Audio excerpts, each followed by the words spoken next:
langsung ke slide berikutnya. Di slide 3. Nah, teman-teman kalau misalnya di Tokopedia, terus terang Tokopedia ini gampang-gampang susah. Gampang-gampang susah itu gini, kalau dia misalnya kita diemin aja, ya memang susah. Tapi kalau kita ikutin maunya Tokopedia seperti apa sih, gitu. Bisa jadi mudah gitu loh.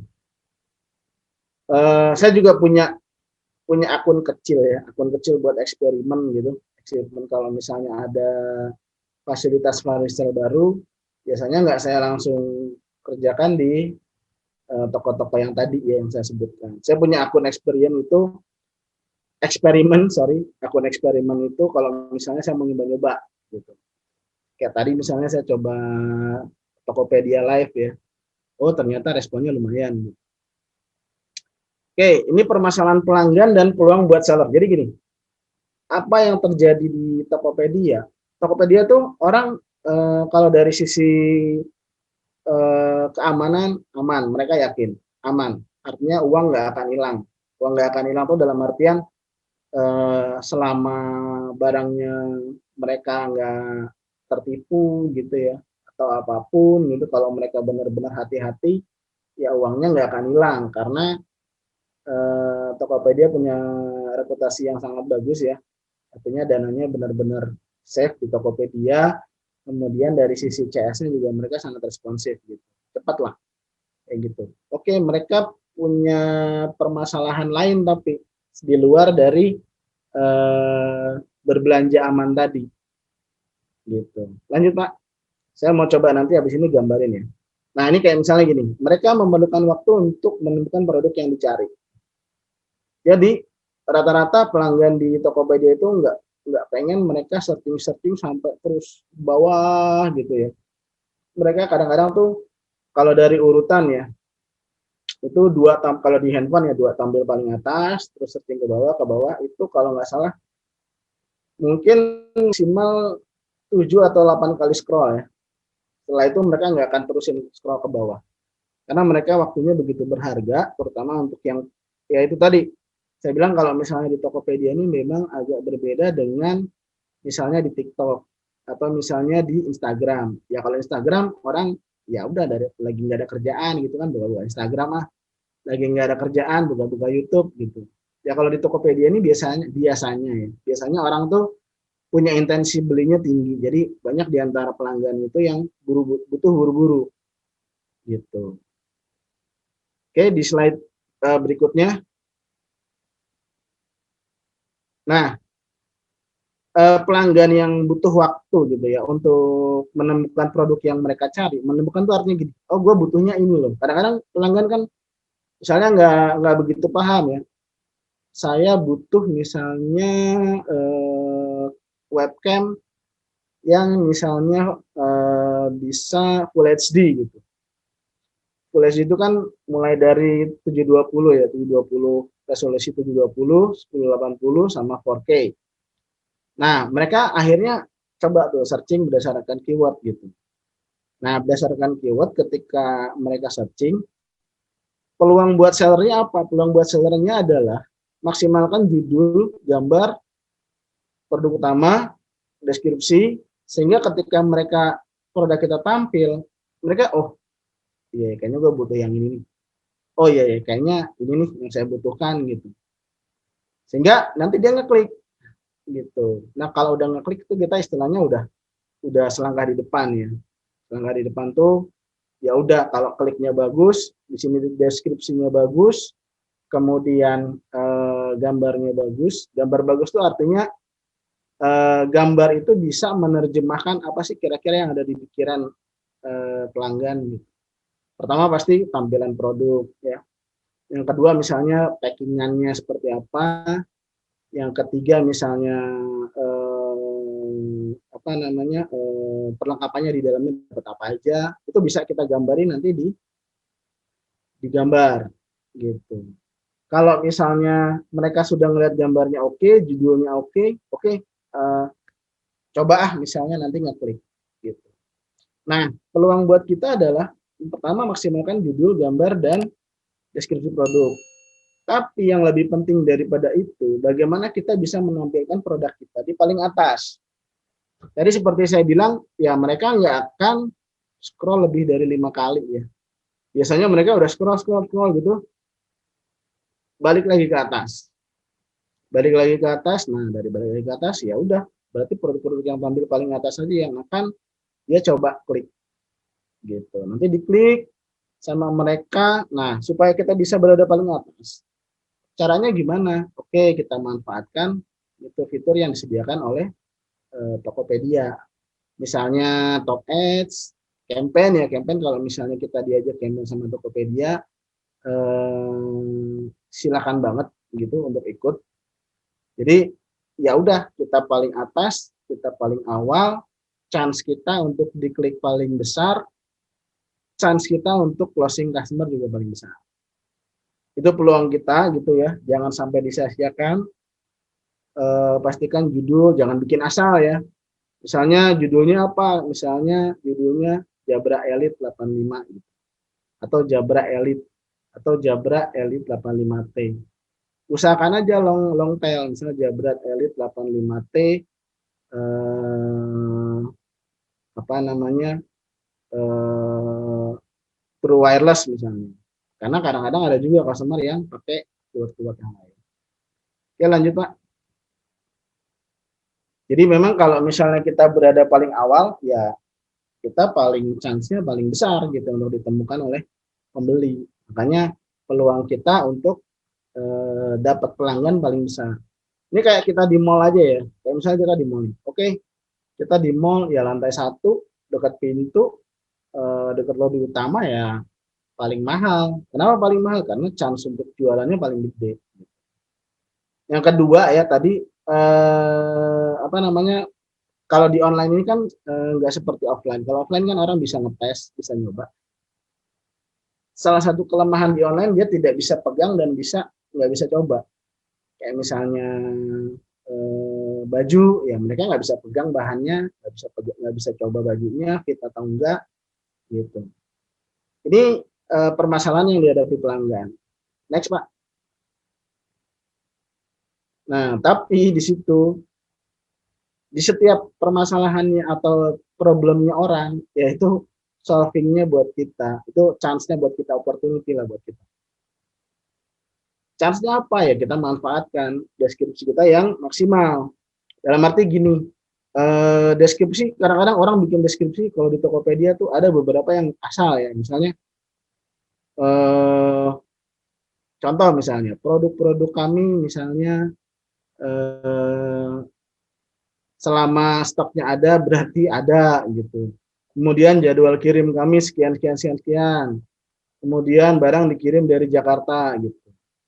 Nah, customer bukan itu yang dicari gitu. Yang dicari customer adalah oke, gue lihat judulnya, saya lihat judulnya oke. Tapi apa sih penjelasan dari judul itu? Karena di judul kan kita maksimal cuman kalau di Tokopedia cuma 70 karakter ya.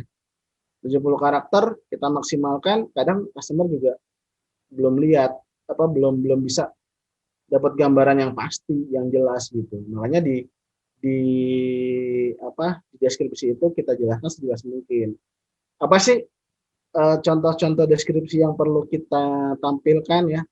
Kalau di IT misalnya atau di komputer misalnya, yang pertama itu bisa nampilin apa namanya spesifikasi produk, detail produk itu silakan ditampilkan spesifikasi produk misalnya memori berapa kalau di komputer ya, prosesornya apa, memorinya berapa, atau kalau di handphone juga sama.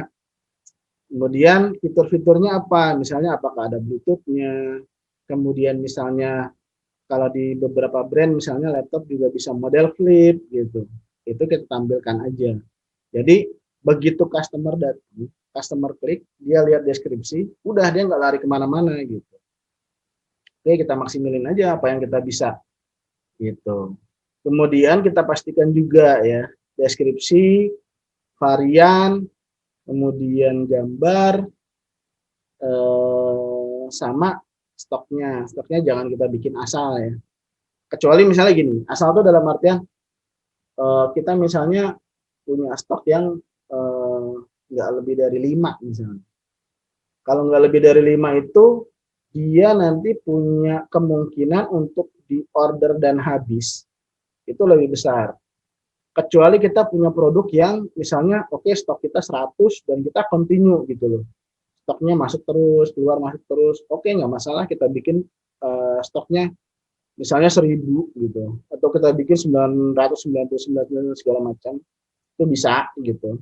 Yang penting kita bisa jamin bahwa ketika orang order, barang itu selalu sedia. Kalau misalnya kita punya stok yang kurang dari 10, sebaiknya disesuaikan dengan stok yang kita punya. Kalau 10, biasanya sih sebaiknya tulis aja misalnya stoknya 8. Jadi kalau misalnya orang mau ambil lebih dari 10, biasanya nanti mereka ngecat 7. Yang penting jangan sampai ketika orang sudah order, sudah closing, barangnya nggak bisa dikirim. Gitu. Meskipun itu juga ya bisa jadi ada ya, kita alami gitu, nggak apa-apa, yang namanya kita jualan nggak ada yang sempurna. Kita coba nanti selesaikan aja. Tapi sebisa mungkin dihindari, sebaiknya dihindari. Kemudian di Tokopedia kan ada fitur link ya, link untuk produk. Nah, kalau misalnya Tokopedia itu setahu saya di gambar-gambar masih modelnya gambar ya. Kalau di tempat lain atau di kayak di Shopee kita sudah bisa menampilkan video gitu ya. Tapi kalau di Tokopedia ini masih kita harus menampilkan gambar. Tapi kita bisa menampilkan link dari produk kita di YouTube. Jadi kalau orang searching, kemudian lihat deskripsi, lihat gambar, mereka belum puas juga kalau kita bisa menampilkan produk kita dalam bentuk video gitu loh. Itu akan sangat membantu. Gitu. Usahakan teman-teman kalau misalnya bentuk video, usahakan video sendiri. Jadi jangan nge-link dari misalnya review orang gitu. Ya kecuali kita memang nggak punya review sendiri, ya udah mau diapain. Tapi kalau misalnya kita punya barangnya, kita pegang, kita punya, misalnya kita punya produk makanan, ya kita videoin aja gitu. Sekarang kan ada video-video gampang ya, bikin video, jelasin segala macam, produknya apa, kelebihannya apa dalam video itu. Nah nanti dikasih link, sehingga customer, oh ya udah dari gambar mereka oke, dari deskripsi mereka oke, dari video ya udah deh gue yakin. Gitu. Lanjut Pak Ilham.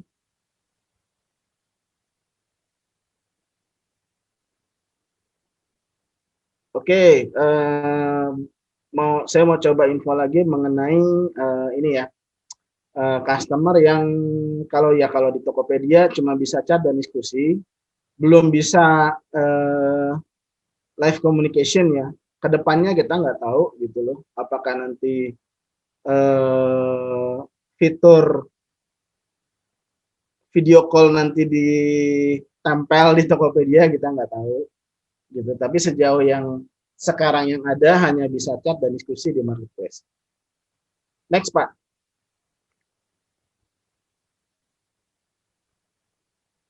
Nah, kenapa saya pengen buru-buru dari chat dan diskusi?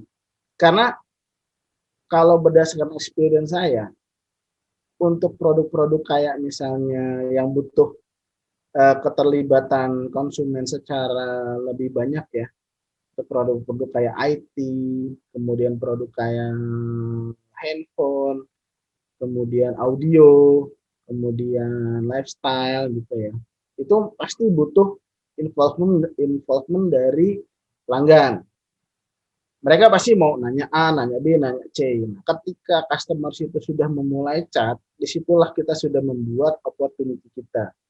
Jangan sampai kalau istilah Dono Kasino Indro ya, Warkop DKI ya, yang baju merah jangan sampai lewat, gitu, jangan sampai lepas. Jadi begitu mereka sudah chat gitu, itu peluang buat kita manfaatkan semaksimal mungkin dari mulai response time, kemudian cara merespon kita maksimalkan, customer nanti merasa oh oke ya, responsnya oke ya, oh jawabnya jelas ya, saya tanya begini oh oke deh gitu. Jadi oke, begitu customer udah mulai chat itu peluang buat kita. Istilahnya begitu customer chat jangan sampai dia lolos. Pastikan dia langsung beli di tempat kita. Gitu. Kemudian, nah makanya saya bilang kalau misalnya kita mau maksimalkan chat ya, karena customer tuh nggak bisa telepon, nggak bisa komunikasi secara langsung, audio ya, bisanya cuma chat doang. Ya udah, kurangi penggunaan auto chat ya. Saya sering tuh kalau misalnya belanja gitu ya, apa namanya, mau nyoba responsnya aja gitu kan. Biasanya saya tanya ready gitu. Sekarang kan ada ininya bisa chat kemudian nggak usah ngetik gitu loh. Kita tinggal tempel stiker biar cepat. Ada tuh begitu kita chat mereka jawab pakai auto chat gitu. Hai, semua barang yang kami jual selalu ready, silakan langsung di order. Dalam hati saya orang saya mau nanya ya saya nggak pengen, saya kan nggak pengen komunikasi sama mesin ya. Yang jelas kalau di tempat kita nggak ada pakai auto chat ya, sekalipun di tengah malam kita nggak pakai auto chat. Ya gimana tengah malam ya, silakan diatur schedule-nya aja gitu kan. Adminnya mungkin kalau misalnya beberapa toko yang sudah bisa lebih dari satu, silakan dibuat istilahnya schedule, jadwal tiket dan macam-macam. Tapi auto chat gimana? Auto chat itu boleh kita pakai kalau misalnya kita tutup toko dalam waktu misalnya sehari, 2 hari, oke boleh kita kasih auto chat. Tapi kalau misalnya orang nanya, jangan dijawab sama auto chat, jawab aja serespon kita secepat mungkin. Ya kita nggak bisa jawab dengan cepat nih gitu ya. Sekarang kalau menurut saya tantangannya ada di diri kita sendiri, kita serius nggak gitu. Kalau kita serius, kan sekarang di seller center ada notifnya juga. Begitu orang ngechat langsung masuk kita tinggal klik langsung masuk ke chat itu, tinggal jawab. Gitu. Ya kalian kalau jualan online itu pengalaman saya susahnya gini, ya kita hidup di dunia yang nggak pernah tidur gitu loh. Makanya kita yang ngakalin dunianya, jangan kita yang ke bawah-bawah gitu loh. Gimana caranya ya kita bikin apa namanya jadwal piket dan lain-lain. Tapi intinya adalah ketika chat itu sudah masuk itu peluang besar buat kita. Jangan sampai lolos kalau menurut saya. Harus closing di situ. Kemudian tadi ada satu peluang lagi ya buat seller ya. Kalau misalnya tadi karena nggak bisa ngapa-ngapain, cuma bisa chat dan diskusi, ya udah kita manfaatin apa yang ada. Foto, gambar depan, gambar belakang. Kalau di produk yang makanan, expirednya kapan, kita bisa jelasin dalam diskusi. Atau kita bisa jelasin dalam Pak Makmur, ada yang raise hand? Mau sekarang atau nanti saja? Nanti aja kali ya. Oh ya, oke. Saya mungkin agak cepat aja nih untuk slide-slide-nya. Siap, makasih. Lanjut Pak.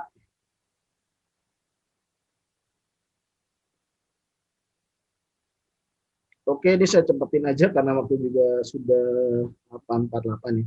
Bagian pelanggan dibatasi waktu. Jadi mereka ya butuhnya urgent. Ya butuhnya urgent, kita harus bisa respon dengan urgent. Next Pak.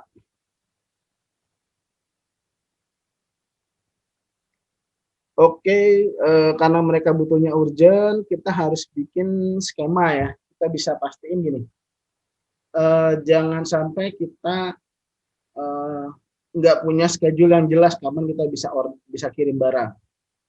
Bikin aja paling gampang, oke, order di atas jam 2 dikirim besok, order di bawah jam 2 dikirim hari yang sama. Nanti ada customer nggak yang butuh buru-buru gimana? Ya biasanya mereka chat dan kita lihat kalau misalnya ternyata kita masih bisa handle, ya udah kita kasih oke Gan, kita untuk yang ini kita bisa bantu.